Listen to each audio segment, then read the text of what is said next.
మన ప్రభువును రక్షకునైన యేసుక్రీస్తు నామంలో ఈ వీడియోను వీక్షిస్తున్న మీ అందరికీ ప్రైజ్ ది లార్డ్.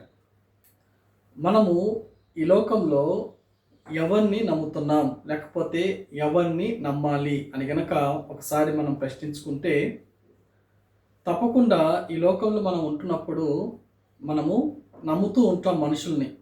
లేకపోతే మనం పని చేసే చోట కావచ్చు, ఉద్యోగాల దగ్గర కావచ్చు, పనిపాట్ల దగ్గర కావచ్చు, కుటుంబంలో కావచ్చు, మన యొక్క డైలీ లైఫ్, మన యొక్క నిజ జీవితంలో ముందుకు సాగేటప్పుడు వస్తువుల మీద, లేకపోతే మనుషుల మీద, ఇంకా చెప్పాలంటే మన పనుల మీద మనము నమ్ముతూ ఉంటాం.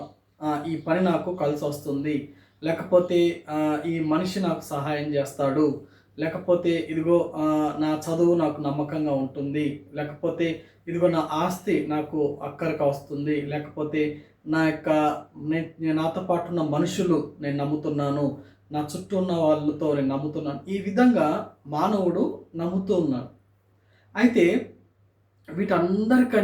వీటన్నిటికంటే ప్రాముఖ్యమైన వ్యక్తి ఎవరు అంటే దేవుడు. దేవుడు అన్న వెంటనే సహజంగా మానవునికి వచ్చేది ఏంటంటే, తెలుసు కదా దేవుణ్ణి నమ్మాలి కదా, మళ్ళీ కొత్తగా ఏంటి అని అనుకోవచ్చు. కానీ చూడండి, మనం నమ్ముతున్న దేవుణ్ణి మనము ఎంతవరకు మనము హృదయంలో విశ్వసిస్తున్నాం.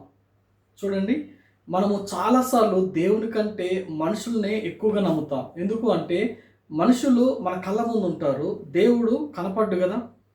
మనం ఏమనుకుంటామంటే ఏదన్నా అవసరమైనప్పుడు, ఖచ్చితంగా మనకు చాలా అవసరమైనప్పుడు టక్కని మనకి కనపచ్చే వ్యక్తులు ఎవరంటే మానవుడే. దేవుడు ఎక్కడ ఉన్నాలే, దేవుడు మనకు కనపడ్డు కదా. అవసరమైనప్పుడు మనం దేవుని దగ్గరికి వెళ్ళి, పర్సనల్గా మనం మందిరానికి వెళ్ళి, లేకపోతే ఆయన దగ్గరికి వెళ్ళి మనము ఆయనకు చెప్పాలి, ఆయనతో మాట్లాడాలి, మన సమస్యను ఆయనకు చెప్దాంలే అని మనము సెకండ్ ఆప్షన్గా తీసుకుంటూ ఉంటాం దేవుణ్ణి. కానీ మనము చాలా జాగ్రత్తగా గమనించాల్సింది ఏంటి అంటే, ఈ యొక్క సర్వ మండలానికి, లేకపోతే సర్వ సృష్టికి చక్రవర్తి యేసయ్య. సర్వ సృష్టికి చక్రవర్తి యేసయ్య. ఆయన మనల్ని, ఈ భూమి మీద ఉన్న ప్రతి ఒక్కరిని చూస్తూ ఉన్న దేవుడు. ఆయన కునుకడు, నిద్రపోడు. ఆయన ఎప్పుడు మనల్ని చూస్తున్న దేవుడు. ఆయనకు తెలియకుండా ఈ లోకంలో ఏం జరగదు. ఆయనకు తెలియకుండా ఒక యుద్ధం రాదు. ఆయనకు తెలియకుండా ఒక వ్యాధి, లేకపోతే ఒక వైరస్ దేశంలోనికి ప్రవేశించదు. ఆయనకు తెలియకుండా ఏది జరగదు. ఆయనకి సమస్తము ఆయన మూలంగా, లేకపోతే ఆయన అనుమతితోనే జరుగుతుంది.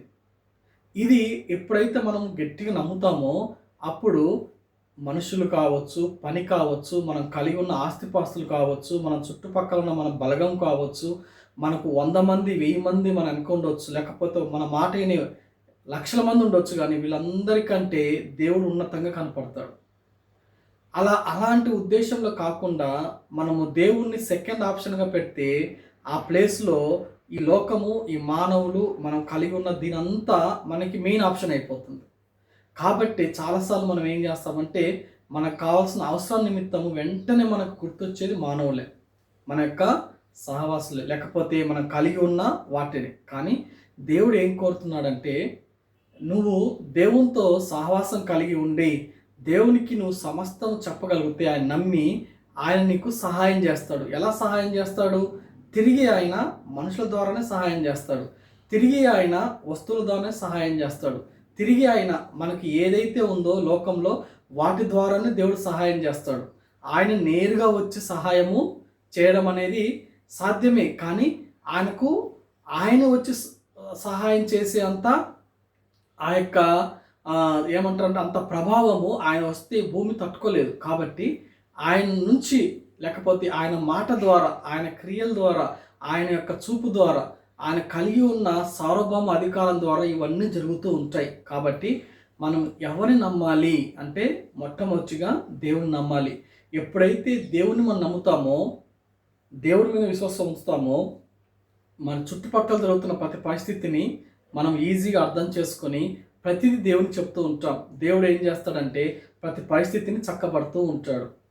అలా కాకుండా మనము ఈ లోకంలో ఉన్న లోకం వైపు కానీ, మానవుల వైపు కానీ, పరిస్థితుల వైపు కానీ చూస్తే మనకి నిరుత్సాహము, లేకపోతే మనకి డిలే అవ్వడము, లేకపోతే మనకి ఆ యొక్క పరిస్థితిలోంచి బయటపడడానికి చాలా సమయం ఉంటుంది. చాలా యొక్క మనకు శ్రమ అనేది జరుగుతూ ఉంటుంది. అలా కాకుండా దేవుని యందు విశ్వాసం ఉంచితే తగిన సమయంలో తన చిత్తానుసారంగా మనకు ఏ సమయంలో మంచిదో, ఎప్పుడు కరెక్టో ఆ టైంలో దేవుడు మనకి సహాయం చేస్తాడు. మనం ఏమనుకుంటామంటే మన దృష్టిగా మన యొక్క ఆలోచన పరంగా మనం వెళ్తూ ఉంటాం. ఇప్పుడే కావాలి, నాకు ఉద్యోగం కావాలి, లేకపోతే ఇప్పుడే నాకు పెళ్ళి కావాలి, ఇప్పుడే నాకు పిల్లలు కావాలి, ఇప్పుడే నాకు వేరే చోట నాకు ఉద్యోగం కావాలి, లేకపోతే ఇప్పుడే నాకు అది ఇది కావాలని చెప్పి మనం చాలా ప్రయత్నాలు చేస్తూ ఉంటాం.